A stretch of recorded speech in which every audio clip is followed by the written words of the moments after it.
Hey guys, it's review time.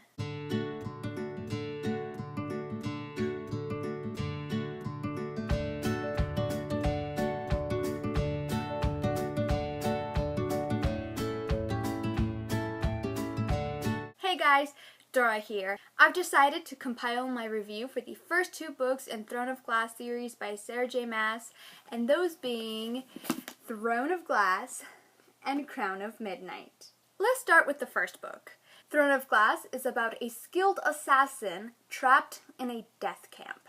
She is then taken out of that death camp to compete to be the king's champion. If she beats the other 23 competitors in this game, Selena Sardothian, our skilled assassin, is promised her freedom. Once the competition begins though, Selena's rivals start dying in a very horrific manner. Selena is not only fighting for her freedom anymore, she is fighting to stay alive. She is fighting to survive whoever is killing her rivals, one at a time. Selena brings it upon herself to find out what this evil is and is determined to stop it at all cost from destroying her world. My rating for this book is 98%. I have read Throne of Glass twice now, this being my second time around. I read the Throne of Glass book 2 years ago in 2014, and it was a library copy, and it was when I had the original cover. I'll put a picture of it somewhere over here. I decided to read the Throne of Glass book again because some of the details were a little fuzzy. I didn't remember most of it, so I decided if I'm going to start reading the series, might as well start from the very beginning. And oh my gosh, I enjoyed this book so much the second time around. Selena was such a great character, even when she was weak. Physically, because mentally, oh my gosh, that girl is a genius. Another strong character is Kale Westfall. Oh my god! Kale is the captain of the guard and he is such a hottie! He has a very interesting backstory. I love Kale because he is so humble and he is really good at hiding his feelings. Well, not his feelings, but his emotions, which they're actually kind of like the same thing, I guess. He's a little tough around the edges, but you can tell that Kale is a character that will do anything and everything to protect all his friends and the people he loves. Then we have Prince Dorian. Dorian is a devil, but being a devil in his own right, Dorian is very kind and he is so funny. Dorian was the only one who treated Selena like a human from the start. His love for reading is the basis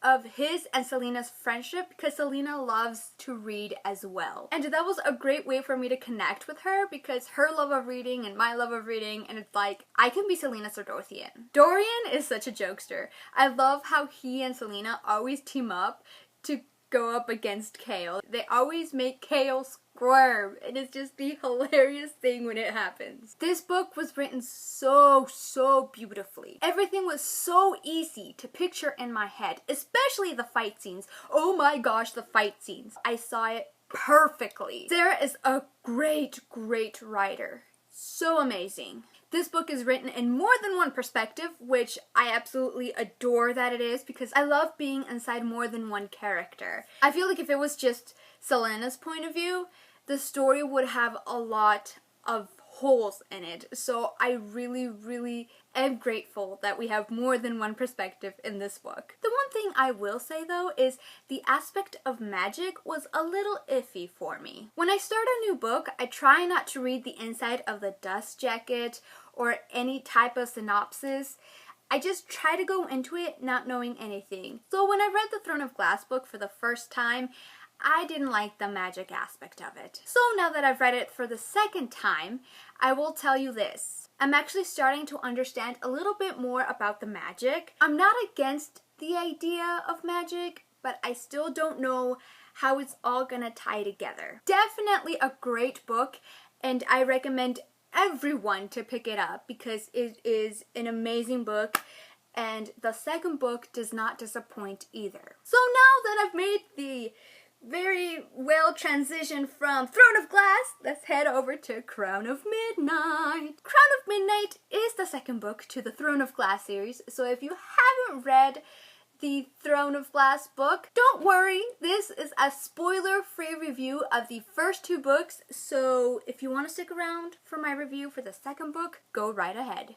The second book was, dare I say, better than the first. The opening scene for the second book, it's like the beginning scene of a thriller mystery movie. I absolutely loved Crown of Midnight. I'll say that right now.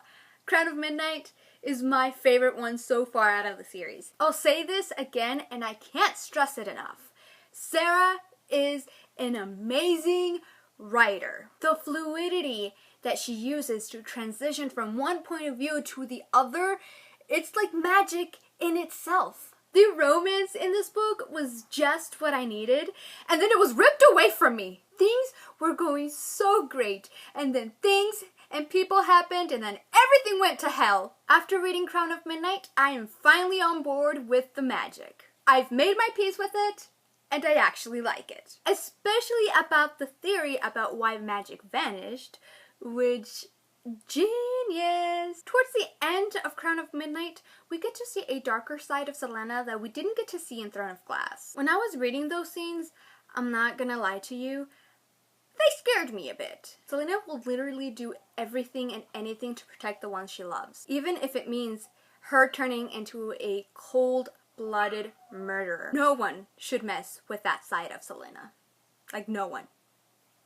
Don't do it. I absolutely loved Crown of Midnight, and I give it a 98% as well. That is all I have for you guys today. Those are my thoughts on the first 2 books of Sarah J. Maas' Throne of Glass series, and let me know down in the comments below what you think of the series, and I'll see you in my next video. Bye! Hey guys! You guys like my makeup? This is my Selena Sardothian inspired makeup look. If I had a good lighting and if I had a better camera, I'm sure you guys would enjoy it to its full potential, but as of right now, that's all you get. Sorry.